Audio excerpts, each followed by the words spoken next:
Good morning, everyone. Good morning. My name is Joanne Reyes, and I'm here to welcome you on behalf of Fulfillment Fund. I'm so happy that you've joined us this morning. We have a great session coming up with Joshua Gutierrez. Joshua also put together a lovely deck for us to share more about what he does at the company and to really give us a visual representation as he talks us through his career path. Well, thank you so much, Joanne. And it was really great meeting you this morning. Hey, everybody out there. I can't totally see everybody, but I'm really excited to be here with you all, be able to share and present with you all. As a former teacher, I get really excited to engage with students again. And I know how you all are feeling out there. You're hearing from folks who are in jobs that you're like, oh my gosh, that's Netflix. Like, how can I work there? And trust me, when I was in your shoes, I would have never thought about working at Netflix. And I'll tell you a little bit about my history in a bit. But as you know, what we are here at Netflix, our job is to entertain the world. So we create and deliver TV shows and movies directly to your household through our seamless streaming platform. You all are familiar with that part of it, but I think you might not be so familiar with the career aspect of it all. So I want to share with you a little bit about what my job is. So to dive into my journey or story of how I got here, I've only been at Netflix for about 6 months now, but I've been in the staffing and the human resources and recruitment space for more than a decade. So what that means is I basically find great talent to fill our roles here at Netflix and at other tech companies. So I was at Google before, which I'll talk about in a bit. But the real question for me really is, how did I, especially somebody who's from Barstow, who's from the dirt, and I'll tell more about that in a bit, end up leading a program at a major tech company. And it's really, really simple for me. And it's really that I've relied on my superpower. I'm a connector. So when I mention your superpower, I'm saying, what is it that distinguishes you in the way that you collaborate? What is it that distinguishes you in the way that you create, in the way that you build? Really, what is it that distinguishes you from the group and makes you more connected to the big picture? For me, it's extremely valuable. And for a lot of you out there, you might already be like, man, I'm really good at building friendships and relationships, and I have really good communication skills with my teachers or even with my friends and my parents. Really what it means to be a connector, it's just to be a person who can manage relationships. And you're going to see this in future jobs. There's things like networking and relationship management. The reality here is that none of my success or anything that I've had in this career pathway on my own has ever been done alone. It's never been anything I've ever done has not been built by me. What I like to tell people and remind people is, I've stood on the shoulders of giants and people who have really, really helped build me up to this place that I've been. And my number one tip in actually being able to be this connector is in relationship building is just to humble yourself and remain focused on the we. What can we build together? And the more that we can keep that in our minds as we're going through the rest of this presentation, it'll help you understand how I got to this place in my career. So let me start by saying it's really easy for me to say that when I've already established myself, my career, what my superpowers are. I'm 35, I'm almost 36 years old. So it's really easy for me to feel that way. So what I always have to remind students, and especially students like yourself, is a very important quote. It's by someone named RuPaul. And they say, if you can't love yourself, how the hell are you going to love someone else? And for me, my own version of that is if you can't support yourself, how the heck are you going to support anyone else? So it's really being mindful of what you need and thinking on about that is before you take on too much additional burden. Essentially, all of you need to find your lane and really just build up your own personal skill sets and find that really what it is that you want to do in your career before you start committing to all these other folks. But the bottom line is I've found success in building for others along with myself over time. So going back to this connector piece, the reason it's my superpower is because I've watched my family, especially my parents, show me the importance of always building connections, specifically in caring for people in real ways, in authentic ways, not in just transactional recruiter type ways. So if I was to sum up my role, what I actually do at Netflix in a sentence, and what I care about, it would be that my life's goal is to be an opportunity creator for marginalized people in tech. So folks like anybody who's from an underrepresented background or people who have not had opportunities in this space. So when I talk about that, I'm usually talking about folks from Latinx backgrounds, Black backgrounds, Native in the industry, LGBTQ, folks who have just never had a seat at the table. My job is to help find them opportunities and to connect all of our peoples and opportunities with jobs and roles that will provide generational wealth for their families. And in my job at Netflix, that's really what I do. But it always goes back to that piece of being a connector. How can I connect you to something you might be interested? How can I connect somebody else into something they might be interested? Because at the same time, building these relationships is really, really all that I do.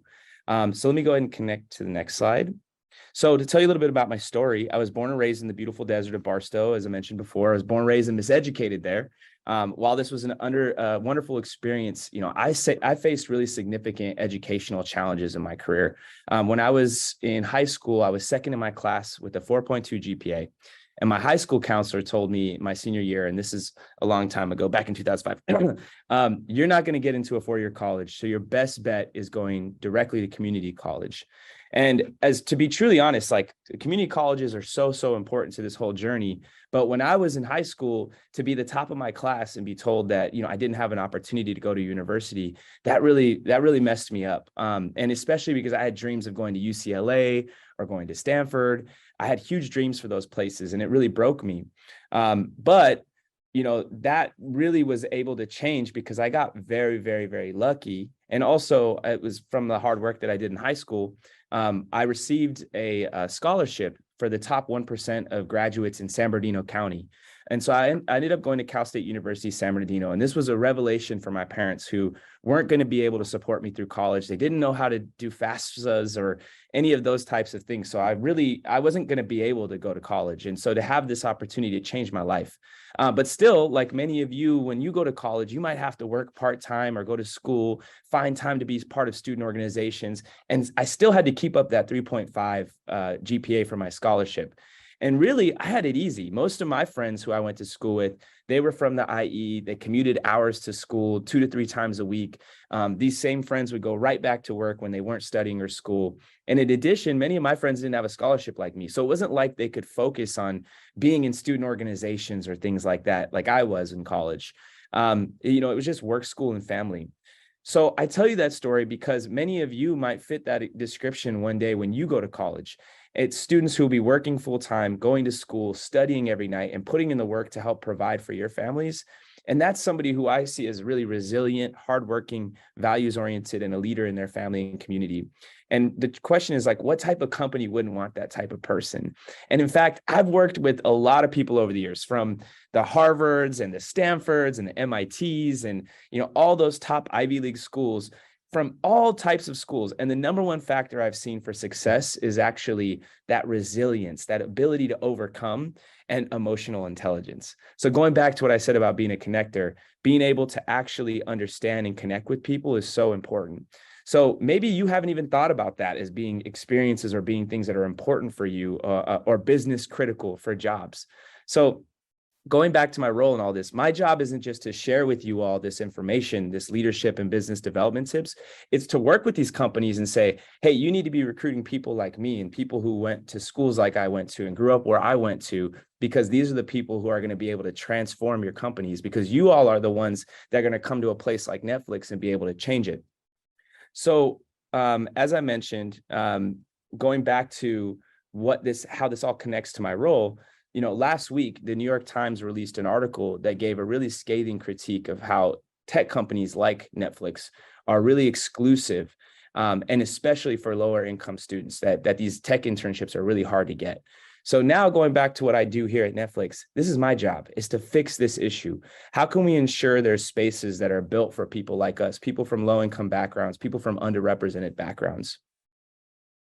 So to wrap up my story, the way I got to Netflix, like I said before, I went to Cal State University, San Bernardino, but in 2012, I really began my recruitment career because I was actually a teacher. Even before that, I taught middle school science on the Navajo Reservation.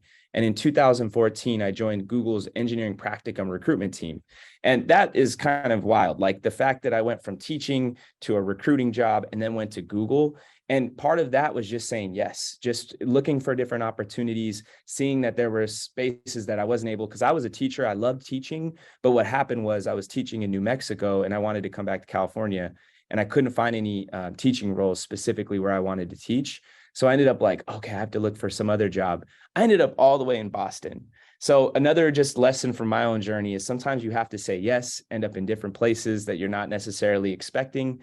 But it led to some great things. In 2014, I joined Google's Eng Practicum team. And over those 8 years, I worked in multiple areas of university recruiting. So that's where I actually built out a team. I led our Hispanic Serving Institution outreach team that prioritized decoding the tech industry because we wanted to make hiring paths clear and accessible for students at HSIs, like where I went, Cal State San Bernardino. And I'm excited that I get to continue that work at Netflix. I continue to diversify the tech entertainment industry, specifically in finding people like us to fill those companies. And outside of work, I'm a diehard sports fan. I'm a Raiders, Lakers, and Liverpool fan. I love hitting concerts. I'm a big hip hop fan. I play a lot of pool and video games. So if you're out there and you're like, you love to play video games, look, you can keep doing that later in your career. That could be part of it. And I generally just love kicking it with my family and my peoples. But really, I just want you all to know that going forward, you have a connection with someone like myself. So please email me, say hi. I'm going to put my email in the chat box, but would love to connect with you and learn a little bit more about what you're interested in doing in college and your experiences.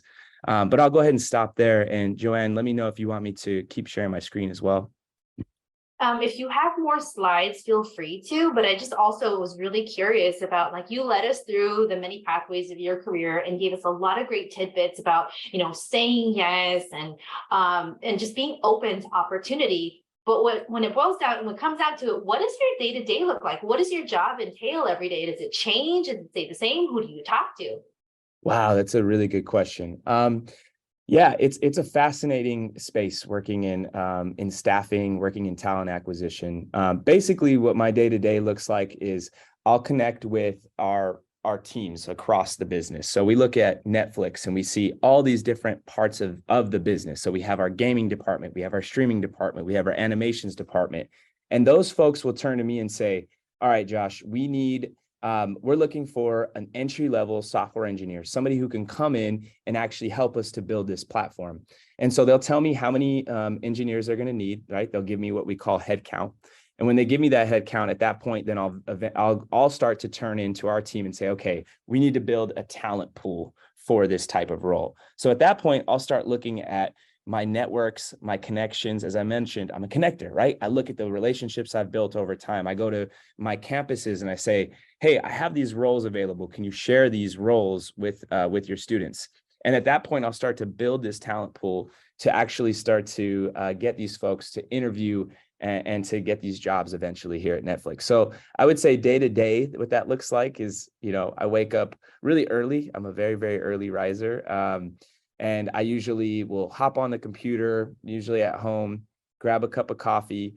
And at that point, I'll just be responding to emails. A lot of times it's from students who are reaching out to ask more questions about the programs I run. Sometimes it'll be from partners who are interested about those roles and opportunities. But a lot of times it's talking with people here in the business and being able to inform them about, hey, these are the jobs that you have open, but are you keeping your mind open for candidates you may not have thought about? And really trying to ensure that they create a very inclusive space in this company. Because again, a lot of these tech companies, as we just saw, they're not including people from lower income backgrounds. And so my job is to always go back to these teams and say, how are we removing bias to make sure that we're finding the right people for these roles, and not just making them exclusive to people who might have had the most privilege or best backgrounds. That's a wonderful description of your day-to-day. And I know you do a lot. You're interacting with lots of different people, from high school students, college students, on to seasoned professionals. What kind of skills do you think you bring to bear, aside from being a really terrific connector? Are there other skills you feel like you need to have in order to be really successful at your job? That's another good question. Yeah, I think like we've talked a lot about this connectivity piece, but what it comes down to is communication too. When you think about the way that you interact with people, every person, my dad used to always tell me this line where he'd say, every day is your interview. And when I'm at work, I often think that, when I'm talking to people, when I'm engaging with people, when I'm learning from them, I always want to make sure that I'm reciprocating by really listening. I think listening is a huge tip that we often fail to really be able to think about. Sometimes when we're in conversations, we're already thinking about how we're going to respond. And in my space, it's really important to listen to what are the needs of the other person. If I'm talking to a student and they're telling me about, they're having such trouble finding opportunities, I need to listen and hear about their experience in their life so I can empathize and understand better what it is that they need. The second part of that is I need to be able to ask questions. So asking a lot of questions is actually a big part of my job. I have to dig in and try to understand the problems that people have. So when these business leaders come to me and they say, hey, Josh, we need 16 interns for this new product engineering role in streaming. I have to say, okay, cool. Can you tell me a little bit more about what type of skills they need to be able to be successful, right? So being able to ask a lot of questions is a very important part. So we call that problem solving, but it's really just asking questions. And then the last one I would say is really just being willing to grow and learn. As I mentioned before, staying humble is so important in this space, but it's the people who are constantly curious and want to grow in their experience and know that they don't have all the answers. Those are the people that I see be really successful because they're so curious and they want to grow.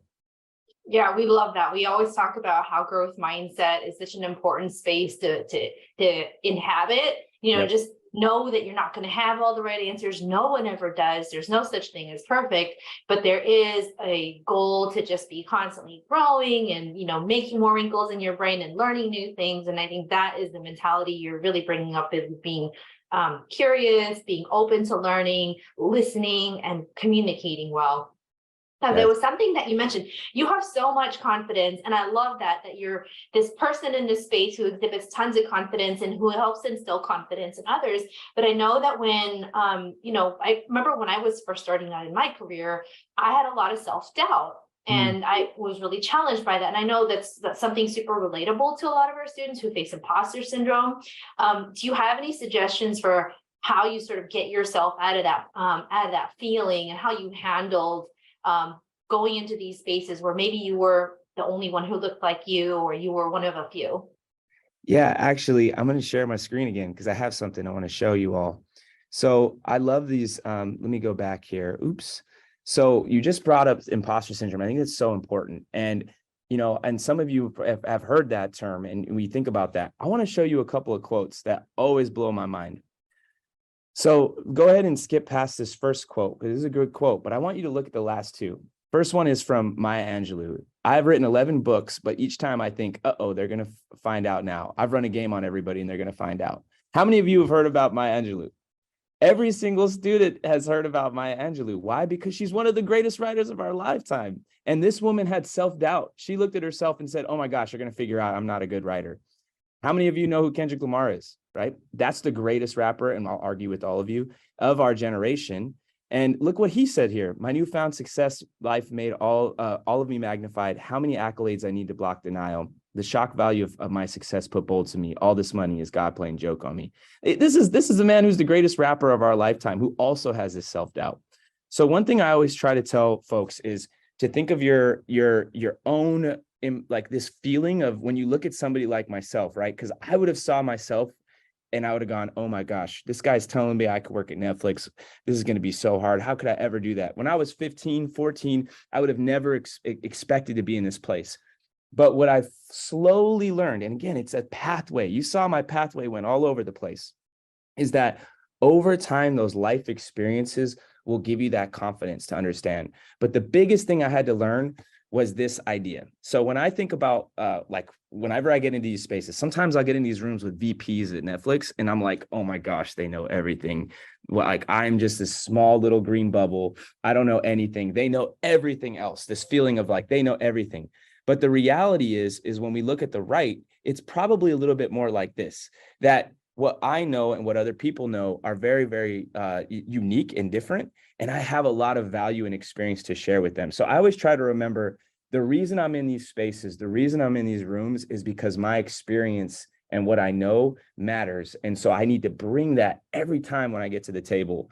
But I also, again, going back to what we talked about earlier, need to listen and learn about what other people are trying to ask and experience as well. Because truly, if we can get that nice balance of what I know and what you know, we're going to have some magic, right? Because now we're really going to be able to build. So it's not easy. It's never easy. There's tons of times I still walk into these spaces and I have no clue what to say, or I'm like, why am I in this room? Why am I even speaking? Even to talk to you all students, I was a teacher and I've been doing this for years and years and years, but I came into this room still like what do I have to share? What are they really going to learn from me? So it's not something that goes away, but it's something that you just learn to grow stronger in as your experience grows. And the more that you put yourself in those uncomfortable, challenging experiences and those environments that, freak you out, the stronger you're going to get, the better you're going to get, because those challenges, those struggles are what make you who you are. And that's how you really grow. So don't be afraid of those moments is my biggest thing here. Just don't be afraid. You can overcome those situations. It's going to be hard. Sometimes they're uncomfortable. Sometimes you walk away and you're like, oh my gosh, what did I even just talk about? But the reality is that those experiences will make you grow stronger and better in your career. I have a question for you related to, what your day-to-day job is. That, how is it? I'm sure you meet lots and lots of great candidates. But what are some of the qualities that people bring to the table, bring to the conversations with you that really make them stand out when you're meeting them? Yeah, I mean, just to go back to what we talked about earlier, I think the big one for me is the asking questions. You'd be really surprised, but it's the people who, when I meet with a student or I meet with or when I'm interviewing a candidate or I'm interviewing somebody for a role, it's the people who stop, they listen, they try to understand what I'm saying. You know what? Let me see if I understand more about what you're actually trying to share here. And they ask me for, they check for understanding. They ask for clarity on what I'm asking. And then they try to dig in to see what kind of problem they're trying to solve. So like I said before, problem solving is like the biggest thing I can see in this entire industry. Whether you're a technical, software engineer, or you're somebody who's a producer making a film, the ability to be able to stay calm under pressure and to really, truly ask those right questions to solve that problem. Those are the biggest skills that we're looking for. And then going back to what we said earlier, collaboration. Everybody in this space, no matter where you work in all of these environments, you have to be able to work together with other people. So having those, some people call them soft skills. I think that's terrible. I think of them as people skills. Those abilities to communicate, to empathize, to listen, to be able to offer a unique perspective. Those are the things that I'm really looking for day to day. And then final question before I do one plug for a survey. This is something that I like to think about myself and different milestones in my life. Looking back at your life and in your journey, what advice would you offer to your 15 or 16-year-old self? I really just look back at myself, and I just want to tell my 15 or 16-year-old self to just be patient, and to really know that hard work will pay off. I think at 15 or 16, I was just putting in so much work to be really good at school, to join student organizations, to be part of athletics. And I look back at those days and I just felt a lot of pressure on myself. And I think I was always in a rush to get to that next thing. And I think I would just tell myself to be patient, that your pathway is going to lead you where you're supposed to be. And I would just continue to tell that 15 or 16-year-old Josh to be kind and to know that every single person you reach along your pathway might have a part to play in your future life. So just be kind to every person you meet. Treat others like you would treat yourself. I think those are the biggest things. Joshua, please accept our deep and heartfelt thanks for your time today.